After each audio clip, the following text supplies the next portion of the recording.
Good morning, ladies and gentlemen.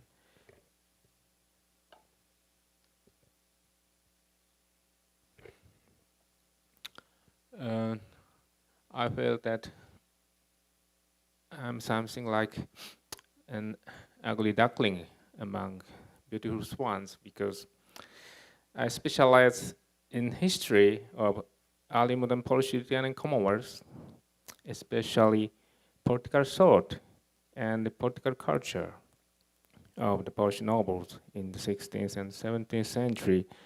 And I have never systematically investigated disastrous events in Polish or European history, so I'm not much competent to make a sufficiently original and solid study on the history of extreme disasters.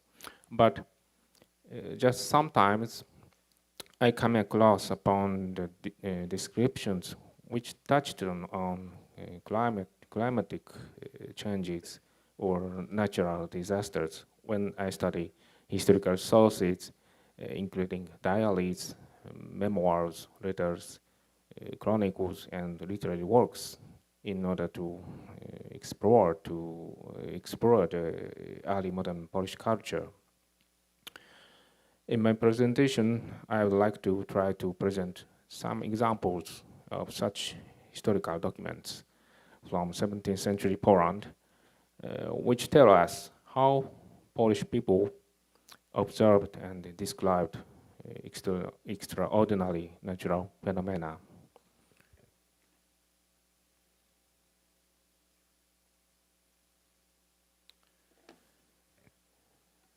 Uh, 17th century is generally called by historians the period of the general or the global crisis.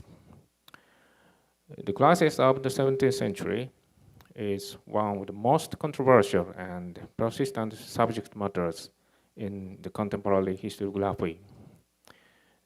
The discussion began some 60 years ago and remains lively today. Many historians from different countries have taken part in the discussion, and controversy took on the international character. The debate on the crisis began from the article of famous historian Alec Hobsbawm, published in Past and Present in 1954. Hobsbawm argued that the European economy had passed through a general crisis during the 17th century, and this crisis had been the late phase of the general transition from a feudal to a capitalist economy. 5 years later, opposing to this thesis, Hugh Trevor Roper argued that the crisis of the 17th century essentially had been a crisis of political system, which he called Renaissance state. In this stage, the dispute on the 17th century crisis was a polemic between the socio-economic and the political interpretation of European history. Later, the crisis debate was globalized and interdisciplinarized. Historians found out many signs of the crisis all over the world, not only in Europe, but also Near East or in East Asia.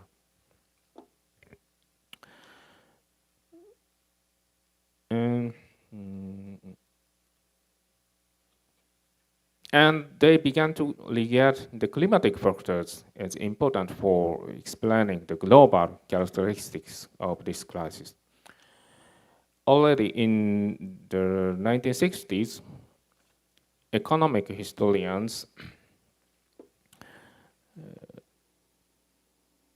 pointed out that the price of grains had risen everywhere in Europe, including Poland. In the middle of the 16th century, here. And in Lvov, then the city of the Polish kingdom, the price of the oats went up by about 10 times only in 10 years of the middle of the 17th century. It was caused by bad harvests,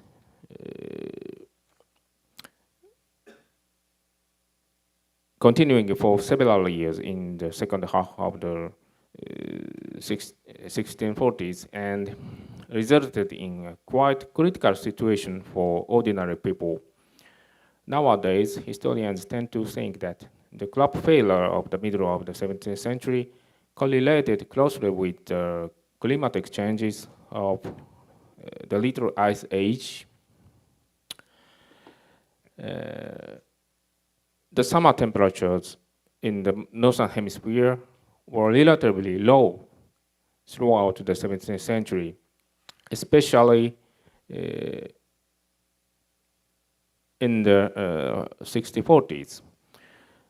Scholars point out that these lower summer temperatures show a striking correlation with the degrees of sunspot activity, the so-called Maunder minimum, and the increase of volcanic activity in the middle of the century.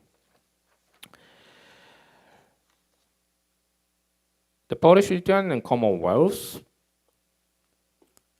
a vast composite state of East Central Europe, which extended its territory over present Poland, Lithuania, Belarus, and Ukraine, confronted with serious political and military crises exactly in the middle of the 17th century. Henryk Sienkiewicz, a Polish writer of the 19th century, named this critical period the Deluge. In 1648, the Ukrainian Cossacks and peasants rose in revolt against Polish ruling class. Then they approached close in the central part of the Polish kingdom in the beginning of the 1650s. Corresponding with the Ukrainian revolt, the Russian army invaded the Commonwealth from eastern border to the central part of the Grand Duchy of Lithuania. And after that, in 1655, the Swedish army made invasions from two directions. The most part of the country was occupied by foreign armies, and the Polish king sought refuge outside his kingdom temporarily. The Polish society suffered heavy damage also in demographic dimension. In Gdansk, the most populous city of the Polish kingdom, the number of the dead increased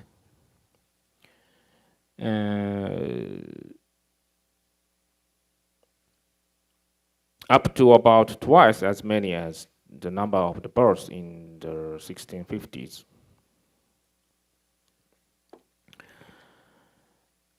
The series of military failures shocked the inhabitants of the Polish-Lithuanian state, especially the Polish nobles. They took a pen and put their uneasy experiences on record in diaries or memoirs. Through these documents, we can get to know how the contemporaries recognized their own crisis and how they reacted to it.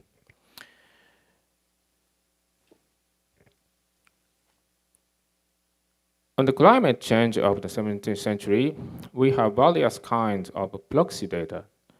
Geoffrey Parker, a renowned British historian and the author of the most synthetic book on the global crisis, classifies these data into two categories, the natural archive and the human archive.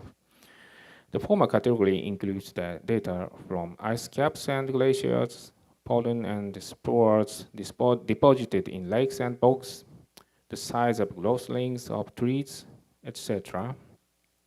The latter category, the human archive, comprises narrative information and written documents, numerical information extracted from documents, pictorial representations of natural phenomena, epigraphic or archaeological information, and instrumental data on weather regularly recorded by some observers, and so on.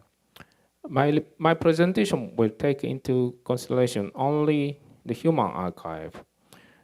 The historical materials from the Polish Human Archive can be divided into three categories.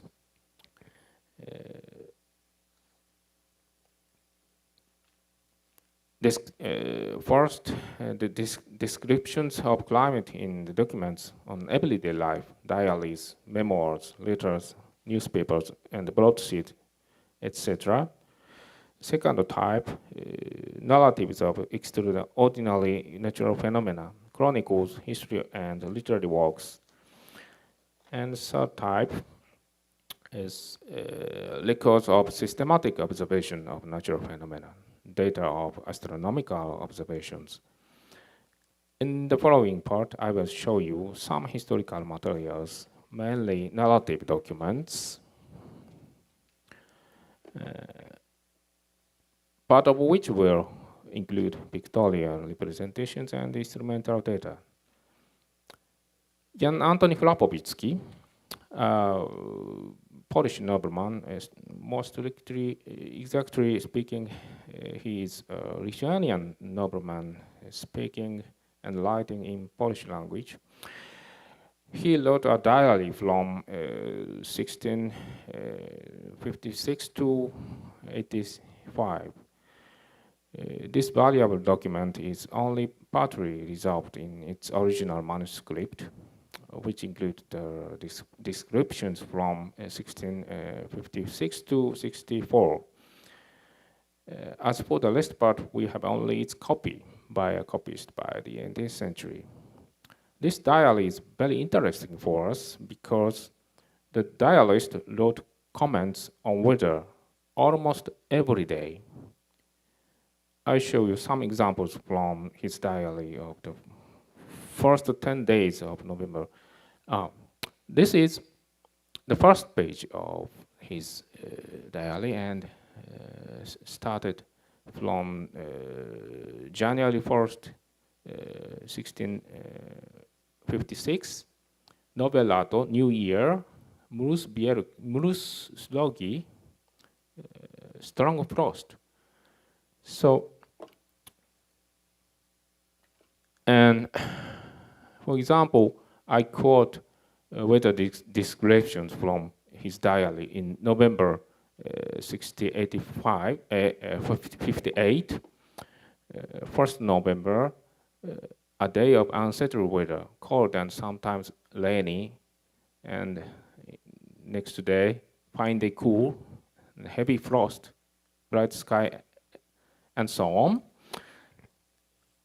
So, and I translated the Polish word mróz as frost in English because it means a temperature below zero in contemporary Polish language.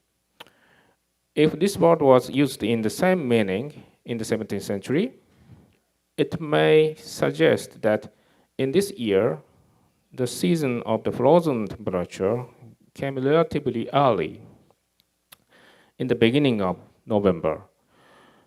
However, it is not sure that Chlapowicki used the word mróz in the same way as contemporary Polish speakers.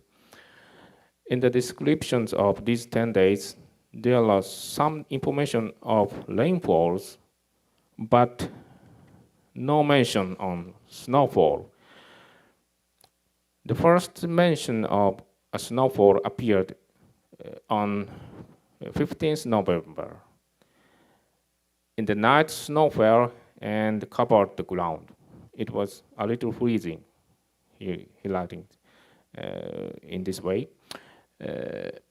All his comments on weather are qualitative informations. When we quantify them, it will be needed careful investigations into the meaning of each word which Rapovitsky used for describing climatic phenomena. Some Polish scholars tackled this difficult task and concluded that the temperature in the period between 1656 and 67 had been relatively lower, not only in comparison with the present circumstances, but also when we compare it with the latter period of Rapovitsky's lifetime. Another Polish nobleman, Mikołaj Jemiałowski, wrote a memoir on the years 1648 to 79. He recorded heavy damage on the farm produced by insects in 1648 as follows. Before the invasion of the Cossacks into this region after the defeat in Piławice, locusts in countless numbers flew from Ukraine. They ate up grains in Volhynia and its surrounding areas. It resulted in rising the price because there had been no harvest in this winter. It is characteristic that Jemiałowski narrated the disaster by locusts from Ukraine and the invasion of the Ukrainian Cossacks in the same context. He regarded the natural disaster in the same light as the political and military failure. People sometimes reacted against a bad harvest by the unreasonable weather violently. Krzysztof Opeliński, a Polish nobleman and the author of satirical poems, described the witchcraft caused by the crop failure as follows. When the spring came and May went by without a drop of rain, it was caused by witches. When oxen or other livestock died one after another, witches were responsible to it. People demand to seize innocent women and put them to torture. An executioner tortures them by giving their hands and feet and burns them. Opaliński's description, which he inserted his satire on the burdens and the oppression of the peasants in Poland, indicates his critical eyes upon the superstitious belief of the ordinary people on natural phenomena.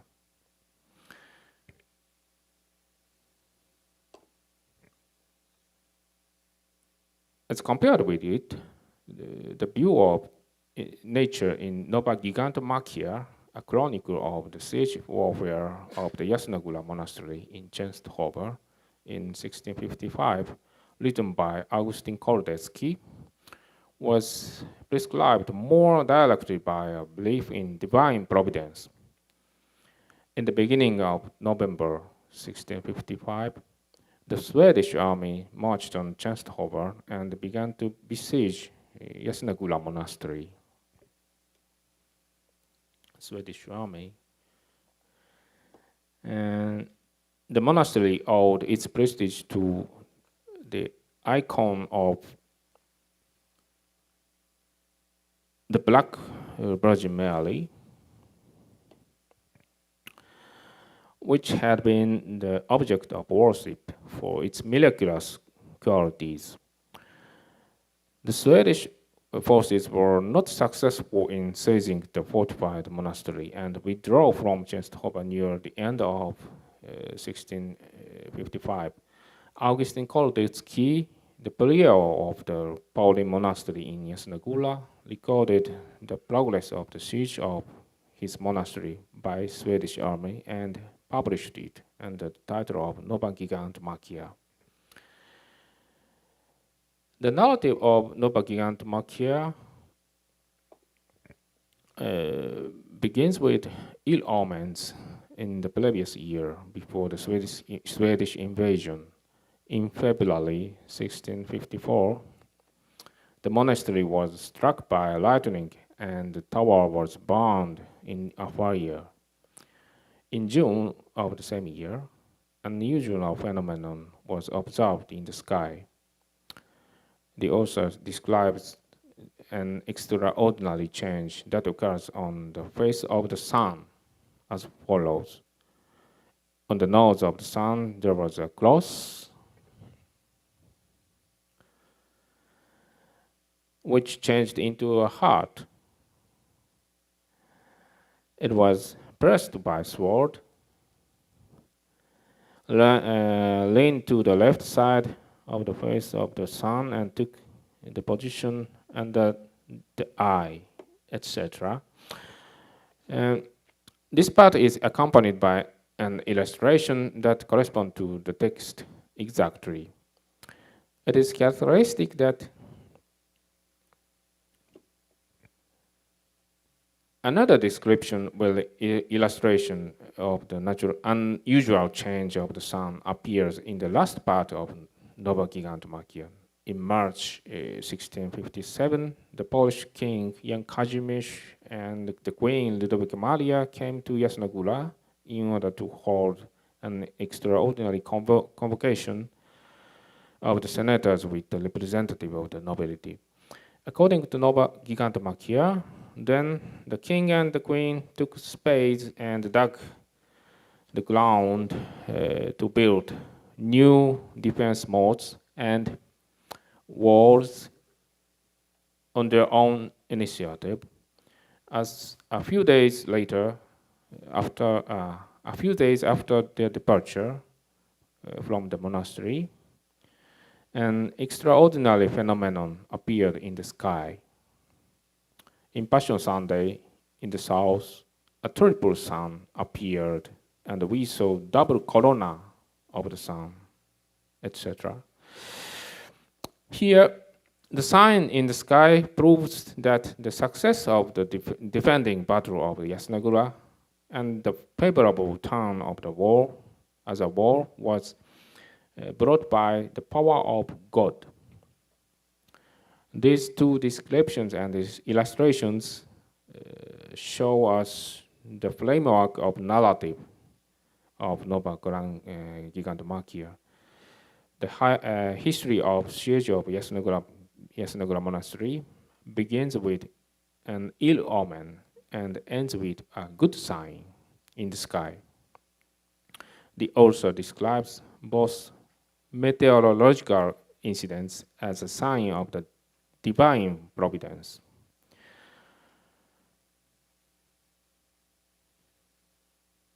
In the same period,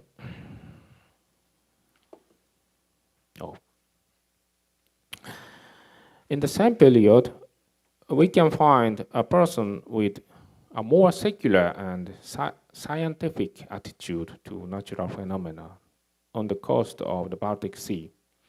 His name is Jan Hevelius. He was one of the most active astronomers, not only Poland, but also in all Europe of the 17th century. He lived and kept a brewery in Gdansk, the city which then had the largest population in the Polish-Lithuanian Commonwealth. He invested the profits from his brewery in building the astronomical observatory in his house. Hevelius made astronomical observations systematically and published the result. He also corresponded with friends interested in the same subject and shared information with each other. It is important for us that he recorded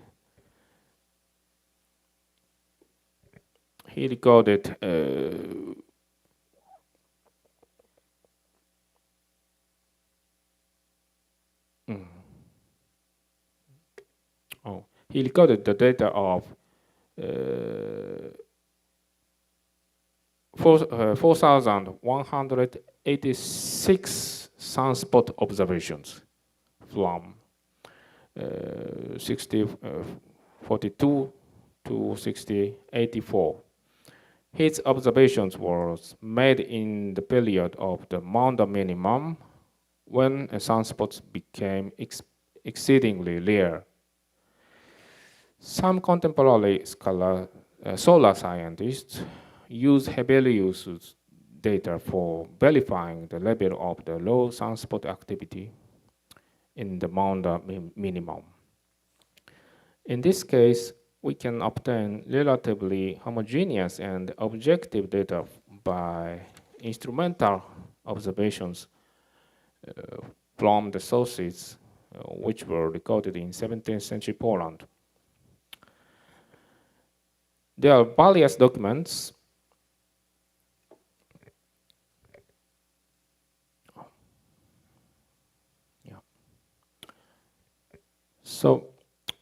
there are various documents which gave evidence to the climatic change in 17th century Poland.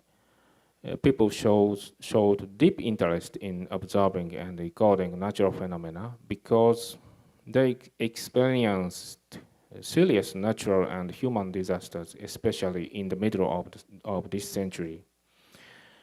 They interpreted the meaning of the changes of natural environment according to their own framework of understanding. Excepting the case of Hevelius, many of the human archive documents are subjective descriptions of climatic phenomena, which are difficult to suit to the quantification.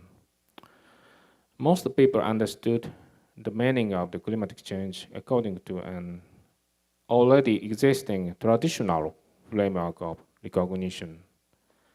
On the other hand, some amateur observers, like Hevelius, began to search natural phenomena in an innovative way. It was also a reaction to the global crisis in an intellectual sphere. Through analyzing the historical documents of astronomical objects and climatic events, we can know how people of 17th century Poland reacted to the global crisis. Also, we can understand how the framework of recognition of natural phenomena was constructed historically and was transformed into a more scientific way of thinking through the experiment of the global crisis of the 17th century. Thank you for your attention.